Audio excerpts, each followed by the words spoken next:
food have a face type. She teaches kids regularly that meat is murder, and she brags about it.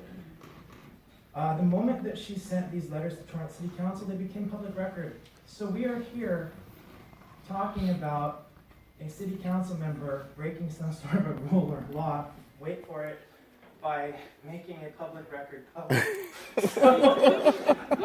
Forgive me here, but I'm having a real hard time with trying to figure out why we're all spinning about this.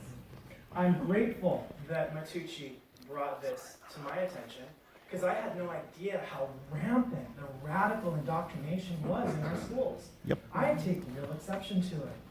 I actually went to my kids and I said, no, they're not in middle school or grade school anymore, but I went and said, God, was it like this for you guys? And they said, well, not this bad.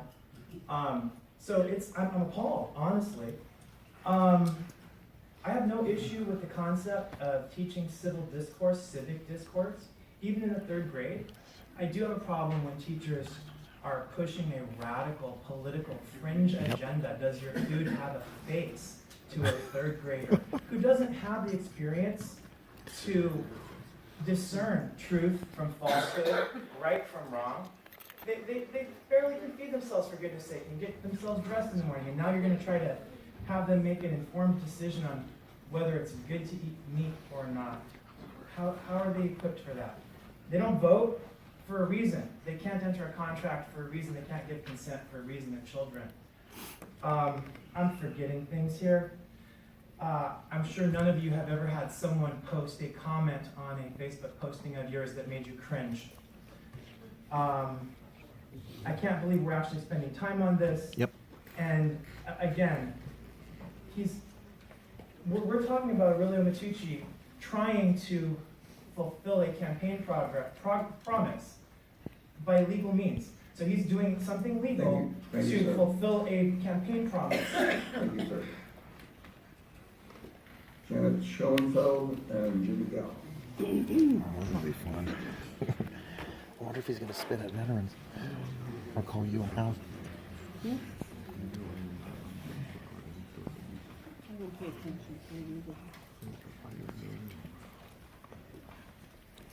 Good evening, Honorable Mayor, council members, city staff.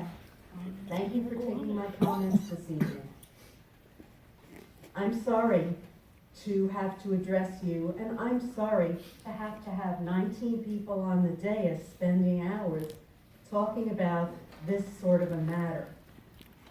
I'm sorry because it's my understanding that when an individual takes employment with the city of Torrance, they agree to be bound by a city code of ethics, which in printed form as attachment E to the staff report is prefaced by the following.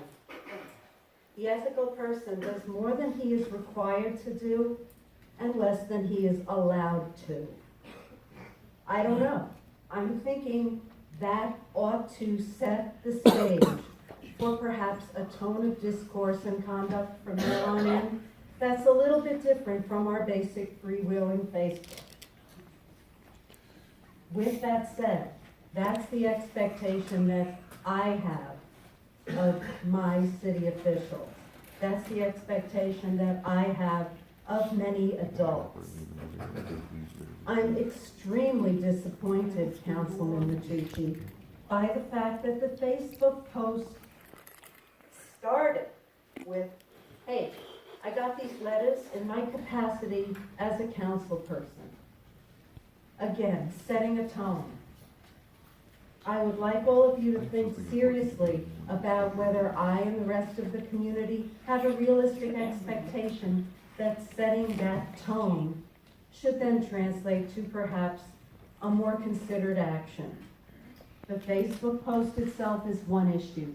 The failure to repudiate hateful and violent comments is yet another. And a third issue that may be a little more of a hard number thing than a subjective ethical thing is how much in terms of dollarized resources has been diverted within Torrance, USD, and TPD in order to ameliorate the safety concerns generated by this level of dialogue.